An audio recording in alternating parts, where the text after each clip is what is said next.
नमस्कार बंधुगण मु सीपू मु देखिबाकू सफा आउ उच्चता प्राय 5 फुट 6 इंच आउ मो बांड 6 इंच लंबा आउ 3 इंच मोटा। मु एई कहानी रे जणेबी जे केमिति मो भौणी पूजा को पेलिली। पूजा मोठू 3 वर्ष सान आउ देखिबाकू पूरा हॉट एंड सेक्सी। ता बयस 20 हेबो आउ उच्चता 5 फुट 4 इंच हब आउ ता फिगर 34, 30, 32। दिनकर कथा मोर आउ पूजार मामू घर को जाइथिलु।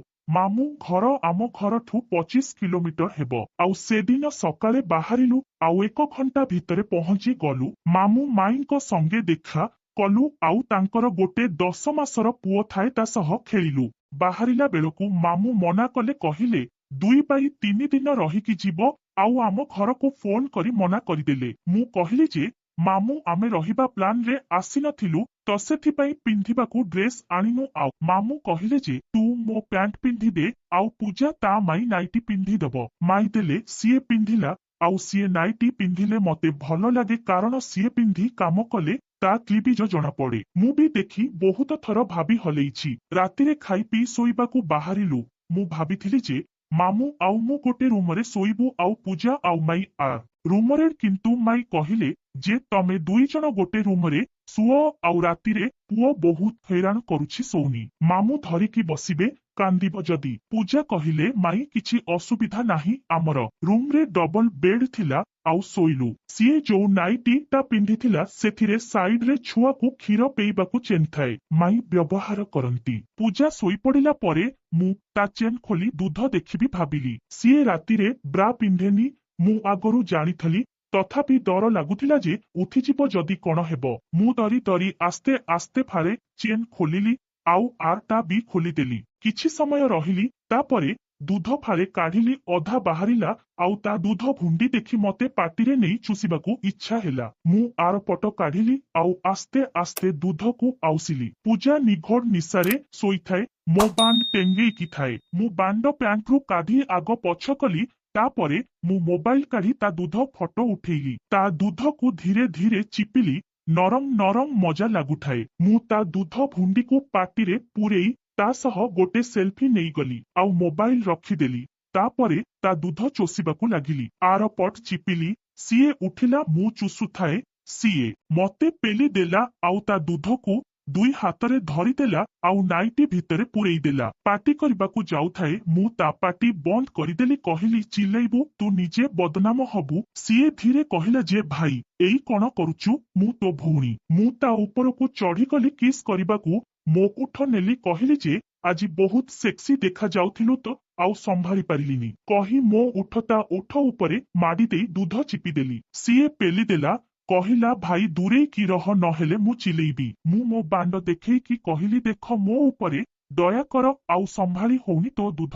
देखिला परठू तोर कण बिया गलु हुनी मो बांड नबाकू। सीए कहिला भाई कण होचु मु एबे बापांकू कॉल करी जणाउछि। देख रश्मि सह जंगल रे मंगल कली मु एथर मोबाइल आनिली। कहिली देख तू तो जनेबू माने तो लंगड़ा फटो मु चारिआडे छाड़ीदेवी। सीए कांदिला कहिला भाई एई कण करूचु। मु कहिली मु जाहा कहिबी कर मो फटो छाड़ीबिनी काहाकू। सीए कहिला मु जानिची तू निश्चय सेक्स करिबा कथा कहिबू कही कांदिला। मु आउ काहार सेटा मोर भितरे नेबिनी ताकू छाड़ीकी आउ जाहा कहिबू करिबी। मु भाबिली आकू आगे हिट न कले सीए राजी हबनी। मु कहिली हो मु तो बियारे बांड पुरेबी नाही तो बिना मर्जीरे हेले आउ जाहा कहिबी करिबू तो। सीए कहिला हम। मु कहिली तो नाइटी खोल मु तो दूध चुसिबी। सीए खोलिला। मु ता दूध को चिपिली। एते दिन परे मो पूजा डालीर दूध चिपिबाकू मिलिला। मु चिपी पकाउठाए। मु चिपी नाली पकेई देली।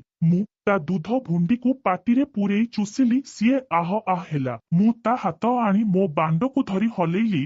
ता नरम नरम हाथरे मो बांड हलुथाए। मु ता भुंडी को कामुडी पकाउठाए। सीए कहिला भाई आस्ते कर काटुची। आस्ते आस्ते सीए मजा नउठाए। सीए मो बांड धरी हलुठाए। देख ओडिया झियो को चेन्नई रे बांड खेसी की बिया रुंधी देली। मु ताकू कहिली आसे बस। मु ता पछपटे बसी कुंढेई धरी ता दूध चिपिली। ता अटारे मो बांड बाजुथाए। ମୁଁ ତା ବେକ ଆଉ କାନକୁ କିସ୍ କରି ହିଟ୍ କରୁଥାଏ ଆଉ ବାମ ହାତରେ ତା ଦୁଧ ଚିପୁଥାଏ ତା ସହ ତା ଦେହରେ ବାଣ୍ଡ ଘଷୁଥାଏ। ମୁଁ ଡାହାଣ ହାତ ନେଇ ତା ପ୍ୟାଣ୍ଟି ଭିତରେ ପୂରେଇ ଦେଲି। ସିଏ ହାତ ଧରି ରୋକିଲା ହେଲେ ମୁଁ ତାକୁ କିସ୍ କଲି ଯେ ସିଏ ଆହ ହେଲା ଆଉ ମୁଁ ତା ବିଆକୁ ଘଷିଲି। ସିଏ ଆହ ହେଲା। ମୁଁ ଗୋଟେ ଆଙ୍ଗୁଠି ବିଆରେ ପୂରେଇ ଆଗ ପଛ କଲି। କିଛି ସମୟ ପରେ ଦୁଇଟା ଆଙ୍ଗୁଠି ପୂରେଇ ଆଗ ପଛ କଲି। ସିଏ ଆହ ଜୋରରେ ହେଲା। ମୁଁ ଆଙ୍ଗୁଠି ଜୋରରେ ଆଗ ପଛ କଲି।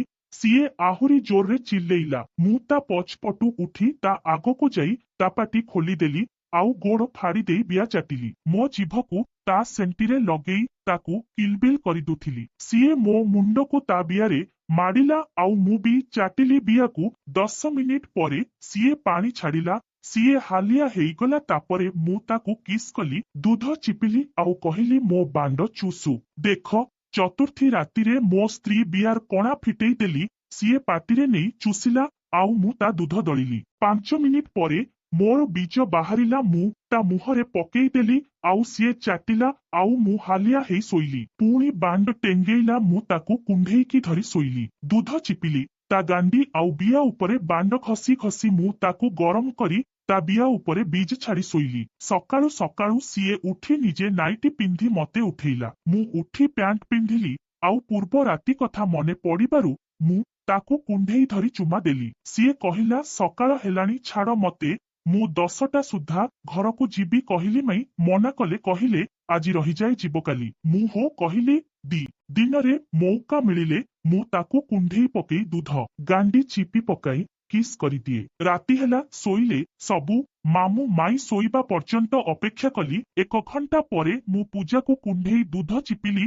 ତାକୁ ଆସ୍ତେ ଆସ୍ତେ ନିଦ ଲାଗି ଯାଇଥିଲା। ସିଏ ଉଠିଲା। ମୁଁ କହିଲି ନାଇଟି ଖୋଲ। ସିଏ କହିଲା, ତୁ କାଲି ବହୁତ ମଜା ନେଲୁ, ଆଜି ମୁଁ ତୋର ଇଜ୍ଜତ ନେବି। ମୁଁ ହସିଲି। ମୁଁ ଆଉ ପେଣ୍ଟ ନ ପିନ୍ଧି ଲୁଙ୍ଗି ପିନ୍ଧିଥିଲି। ଲଗାତାର 15 ମିନିଟ ଗେହିଲି। ମୋ ଲୁଙ୍ଗି ଟେକି ମୋ ବାଣ୍ଡ ଚୁଷିଲା। ସିଏ ଉଠିଲା ଆଉ ନାଇଟି ଖୋଲିଦେଲା। ଭିତରେ କିଛି ପିନ୍ଧି ନଥିଲା। ନିଜ ଦୁଧକୁ ମୋ ବାଣ୍ଡରେ ଘଷିଲା। ମୁଁ ତାକୁ ଟାଣି ଆଣିଲି ଆଉ ସିଏ ମୋ ଉପରେ ଶୋଇ ଲିପ୍ କିସ୍ କଲା। ମୁଁ ତା ଗାଣ୍ଡିକୁ ଚିପି ଚିପି ଲାଲ ପକେଇଦେଲି।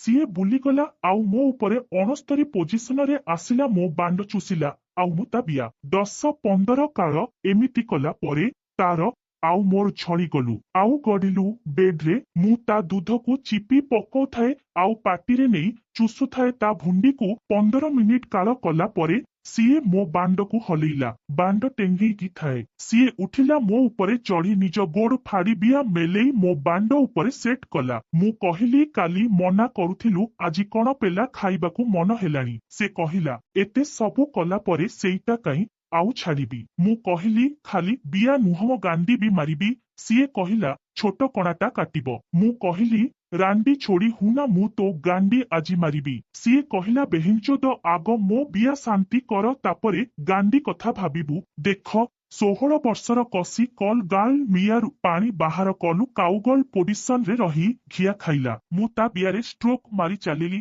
ସିଏ ଓହ ଉଠାଏ। ପ୍ରଥମେ ଟାଇଟ୍ ଲାଗିଲା, ତାପରେ 8-10 ଷ୍ଟ୍ରୋକ ପରେ ବାଣ୍ଡ ଭିତରେ ଆରାମରେ ଗଲା। ମୁଁ ତା ଦୁଧ ଦଳୁଥାଏ ଆଉ ସିଏ ମତେ ମଝିରେ ମଝିରେ କିସ୍ କରୁଥାଏ। ମୁଁ କହିଲି, ରାଣ୍ଡି ଆଗରୁ କେତେ ଥର ଖାଇଛୁ? ସିଏ କହିଲା, 5-6 ଥର କରିଛି।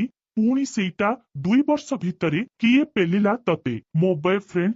ମୋର ବିଆ ତ ଗଲୁ ହୁଏ, କିନ୍ତୁ ମୁଁ ତାକୁ କିଛି କୁହେନି। ତାର ଇଚ୍ଛା ହେଲେ ଆମେ କରୁ। ମୁଁ କହିଲି, ମୁଁ ଥିଲେ ତତେ 200 ଥର ଗେହି ସାରନ୍ତିନି। ସିଏ ହେଲା ଆଉ କହିଲା, ମୋ ରାଣ୍ଡୁଆ ଭାଇ ଲୋ, ଏଥର ତୋଠୁ ହିଁ ତ ସବୁବେଳେ ମଜା ନେବି। ମୁଁ ବି ଆହୁରି ଜୋସରେ ପେଲିଲି। 15 ମିନିଟ କାଳ ଗେହିଲା ପରେ ମୋର ବାହାରିବ ଲାଗିଲା। ମୁଁ ତା ବିଆରୁ ବାଣ୍ଡ ବାହାର କରି ହଲେଇ ବୀଜ ବାହାର କଲି ଆଉ ତା ବିଆରେ ଆଙ୍ଗୁଠି ମାରିଲି। 2 ମିନିଟ ପରେ ସିଏ ବି ପାଣି ଛାଡ଼ିଲାଏ। ଶୋଇଲୁ।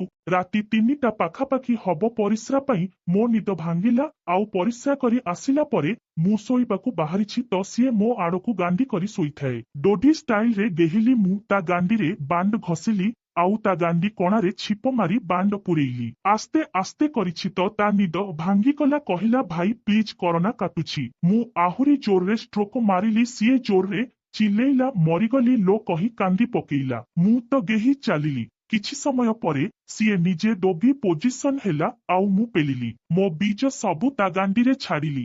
କିସ୍ କରି ଦୁଧକୁ ସଲସଲ କରି ଶୋଇଲି। ତା ପରଦିନ ଆମେ ବାହାରିଲୁ ମାଇଁ। ପୁଣି କହିଲେ ରହୁନ ମାମୁଁ ଘରେ ତ ମଜା ଲାଗୁଛି ରହିଯାଉନ୍। ମୁଁ କହିଲି ମାଇଁ ଆଉ ନୁହଁ ମୋ ଘରେ ବହୁତ କାମ। ମାଇଁ ବାହାରକୁ ଆସିଲେ ଛାଡ଼ିବା ପାଇଁ ପୂଜା ଗାଡି ପାଖରେ ଠିଆ ହେଇଥାଏ। ମାଇଁ କହିଲେ ସିପୁ ଟିକେ ଶୁଣ ଗୋଟେ ଜିନିଷ ଭିତରକୁ ଆସି ନେଇଯିବ। ପୂଜା ବାହାରେ ଘର ପାଖ ଆଈଙ୍କ ସାଙ୍ଗରେ ଗପୁଥିଲା। ମୁଁ ଭିତରକୁ ଗଲି। ମାଇଁ କହିଲେ ଆଉ କେବେ ଆସିବ? ମୁଁ କହିଲି ପୁଣି ଛୁଟି ହେଲେ ପୂଜା ଆଉ ମୁଁ ଆସିବୁ। ମାଇଁ କହିଲେ ଏକେଲା କେବେ ଆସୁନ୍? ମୁଁ କହିଲି ଏକେଲା ଆଉ କଣ ମିଶିକି ଆସିବୁ। ଦେଖ ଦଣ୍ଡ ନାଚ ଦେଖିବାକୁ ଯାଇ ଶାଳୀର ବିୟାର କଢ ଛିଡେଇ ଦେଲି। ମାଇଁ କହିଲେ ପୂଜାକୁ ତ ଗେହି ଡେହି ମଜା ଦେଲ ଯେ ମାଇଁ କଥା ଆଉ ବୁଝିପାରୁନ୍। ମୁଁ ଡରିଗଲି। ମାଇଁ କଣ ଏମିତି କହିଲେଣି? ମୁଁ କହିଲି ନା ମାଇଁ ସିଏ ମୋ ଭଉଣୀ ହବ ଏମିତି କଣ କହୁଛି ଯେ ରାତି ଯାକ ସିଏ ଆହ ଆହ ହଉଛି। ଦେଖିଲା ବେଳକୁ ଭଲ ଉପରେ ଚଢି ମଜା ନଉଛି। ମାଇଁ କହିଲେ ତମ ବାଣ୍ଡ ମସ୍ତ ମୋର ବି ଦେଖି ବିୟା ନାଲେଇ ଗଲା। ମୁଁ ଚୁପ ରହିଲି। ମାଇଁ କହିଲେ ଆସ ଏକେଲା କେବେ ମୁଁ ପୂଜାଠୁ ଆହୁରି ଅଧିକା ମଜା ଦେବି। ମୁଁ କହିଲି ମାଇଁ ମାମୁଁ କିଛି ଜାଣି ନାହାନ୍ତି ତ? ସିଏ କହିଲେ ମାମୁଁ ରାତିରେ ବଟିକା ଖାଇ ଶୁଅନ୍ତି। ସେଥିରେ ନିଦ ଭାଗ ଅଧିକା ଥାଏ। ଡାକିଲେ ଉଠନ୍ତି ନହେଲେ ଶୋଇଥାନ୍ତି। ମୁଁ ଟିକେ ହାଲକା ଅନୁଭବ କଲି ଆଉ ମାଇକୁ କିସ୍ କଲି। 10 ମିନିଟ କାଳ କିସ୍ କଲି। ମାଇ ଦିନରେ ଶାଢୀ ପିନ୍ଧନ୍ତି ଆଉ ରାତିରେ ନାଇଟି। ମାଇଙ୍କ ବ୍ଲାଉଜ ଖୋଲି ଦୁଧକୁ ଚିପୁଥାଏ ଯେ ଭୁଲି ଯାଇଥାଏ ଯେ ମୋର ଯିବାର ଅଛି ଘରକୁ ବୋଲି। ପୂଜା ଡାକିଲା ଭାଇ ଆସେ ଡେରି ହଉଛି ଯିବା। ମୁଁ କିସ୍ ବନ୍ଦ କଲି ଆଉ କହିଲି 2 ମିନିଟ ରହ ଯାଉଛି କହି ପୁଣି କିସ୍ କଲି ଆଉ ଦୁଧକୁ ପାଟିରେ ନେଇ ଟିକେ ଚୁଚୁମିଲି। ମାଇଙ୍କର କ୍ଷୀର ବାହାରିଲା ମୁଁ ପିଇଲି। ବାଣ୍ଡକୁ ପ୍ୟାଣ୍ଟ ଭିତରେ ସାଇଜ କରି ବାହାରକୁ ଆସିଲି। କହିଲି ମାଇଁ ମାମୁଁ ନଥିଲେ ଫୋନ କରିବ ମୁଁ ଆସି ପହଞ୍ଚିବି। ଘରକୁ ବାହାରି ଆସିଲୁ ଆଉ ବାଟ ଯାକ କଥା ହେଇ ଆସିଲୁ ଯେ କେମିତି